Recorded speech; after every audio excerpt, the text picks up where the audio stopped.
Hello, and welcome back. This time we cover the second part of the book of adventure called Reminiscences of a Young Daeva. It is not as time-gated as the first part, with the many NPCs that only appear for one in-game hour every day. But nonetheless, it has some specific things that they can guide you through. So before we start, I can advise you to do both parts of the book of adventure at the same time, since they share a lot of the requirements. For example, both need you to have every single fortress in Ingison and Gilkmaros under control of your faction at some point. And also both require you to do stuff in the Upper Abyss. So, let's start. We start the quest by talking to the weaponsmith Anteros in Sanctum.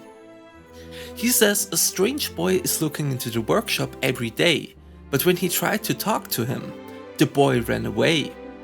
He is curious if something is the matter with the boy, and asks us to talk to him.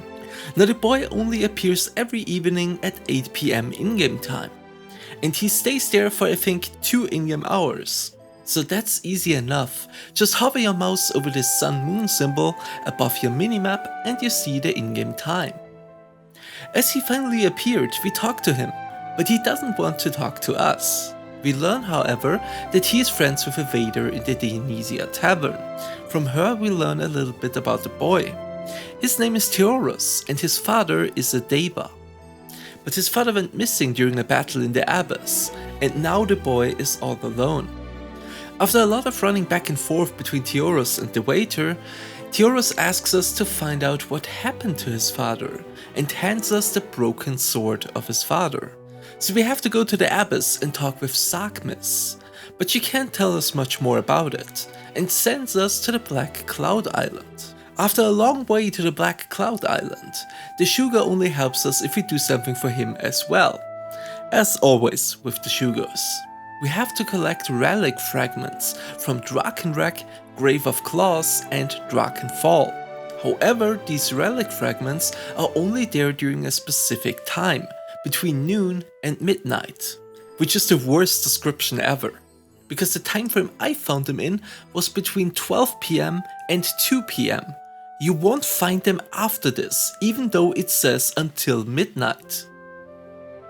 This took me a long time because I didn't even know what to look for, so let me show you the locations and how the relic fragments actually look like. It's these 3 markers, and the relic fragments spawn on the ground, as you can see. I initially thought that maybe they were floating around like the debris in Vertera. But no, they're simply on the ground.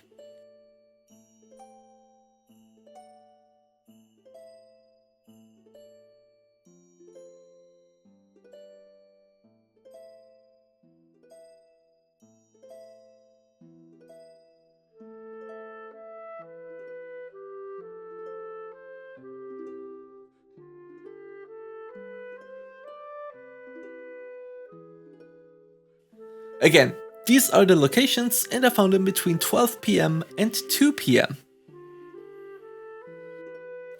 After we got these items, we return to the Shugo, and he actually remembers the Daeva the sword belonged to. However, to restore the sword, he wants us to hunt some spirits here at the Dry Rock Island. With 20 of these mementos, we can return to Sanctum to the weaponsmith Anusis. Anusis tells us a bit about how the Dragonclaw weapons of the Brawler is connected very deeply with the emotions and the energy of the wielder. He then sends us to Serakiel, and Serakiel sends us back to him. Among the mementos we gave Anusis was a letter from Theorus' father.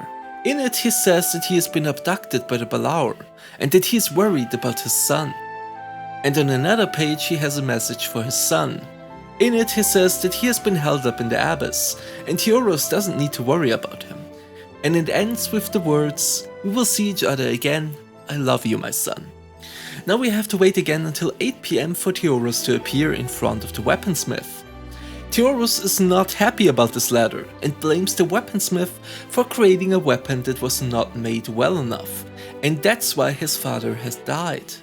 Anteros, the weaponsmith expert, has an idea. He wants to melt the sword and create dragon claws out of the materials, and these dragon claws shall we then bring to Theorus. Easier said than done though, as we have to return to Sarakiel and ask her what additional materials we need.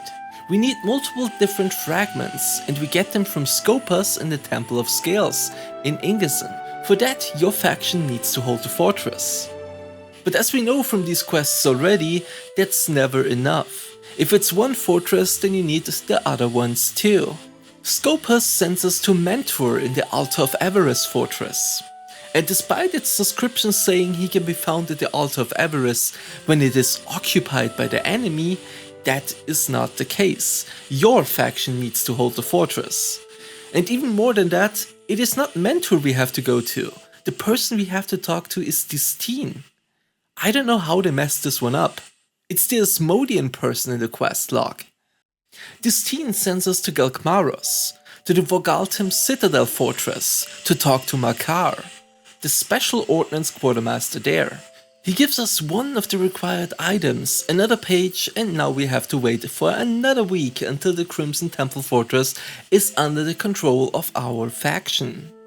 There we have to talk to Lysimachos.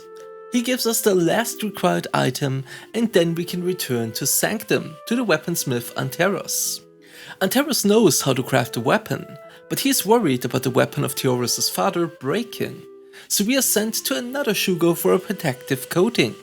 The Shugo in question is Korunurk from the Black Cloud Island. We are almost done now. To my surprise, the Shugo actually gives us the coating without wanting anything in return. Then we can return to Anteros, the weaponsmith in Sanctum. He gives us the crafted and coated weapon, and now we only have to wait once more for Theorus to spawn at 8 PM in front of the weaponsmith room. We give him the weapon and he made the decision to become the best brawler there ever was. He then becomes a Daeva, and with that we receive the last page and have completed the book. As you see, it is not as complicated as the first part of the Book of Adventure, but nonetheless I hope it helped some of you. So that's all, have a wonderful week, see you next time, bye!